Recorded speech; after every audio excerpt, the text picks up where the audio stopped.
আপনি আমাদের এত বড় অফিস থেকে এই বাইরে এসে বসলেন কেন? সরকার বলেছে কারেন্ট থাকবে না, ওই জন্য আমি বাইরে এসে আজকে অফিস করব। স্যার, তাহলে আপনি লুঙ্গি পরছেন কেন? আরে বাংলাদেশে যে হারে গরম পড়ছে, ও লুঙ্গি ছাড়া তো চলেই যাচ্ছে না।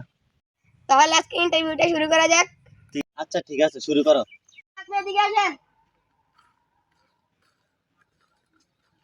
আসসালামু আলাইকুম স্যার। ওয়ালাইকুম সালাম, বসেন। আচ্ছা ঠিক আছে।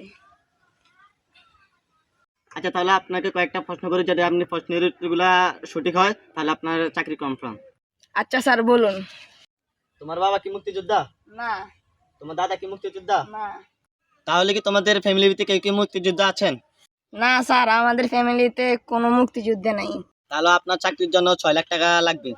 কেন স্যার, আমার কাগজপত্র তো সবই ঠিক আছে। তাহলে স্যার আপনি একটু দেখুন।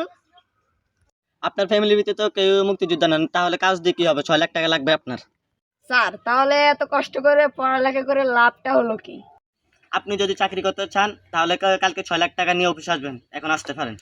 ঠিক আছে স্যার, তাহলে আমি আসি।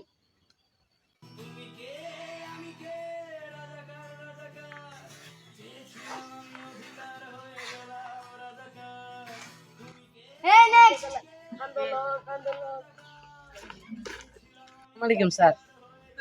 ওয়ালাইকুম সালাম, আপনি বসেন। ঠিক আছে আপনাকে কয়েকটা প্রশ্ন করব। 1 নম্বর প্রশ্ন, আপনার বাবা কি মুক্তিযোদ্ধা? স্যার, কিন্তু আমার দাদা মুক্তিযোদ্ধা। তাহলে দেখি দেখি আপনার দাদার সার্টিফিকেটটা দেখেন তো।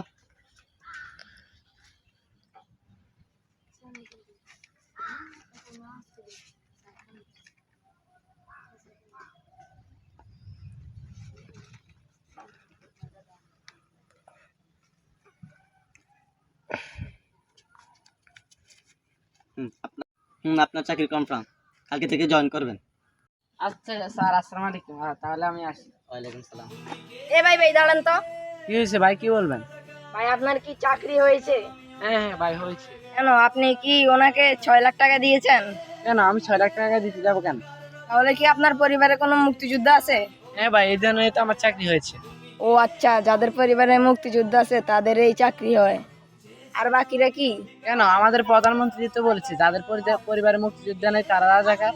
কি, যাদের পরিবারে মুক্তিযুদ্ধ থাকবে তাদের এই চাকরি হবে? তাহলে আমাদের কি হবে? আজকেই আন্দোলন করতে হবে। পড়ালেখা করে লাভটা হলো কি আমাদের? তুমি কে আমি কে, রাজাকার রাজাকার, চেয়েছিলাম আমি অধিকার হয়ে গেলাম রাজাকার। কারো আদেশ মানি না, আমি চির স্বাধীন, আমি না মানি আইন, আমি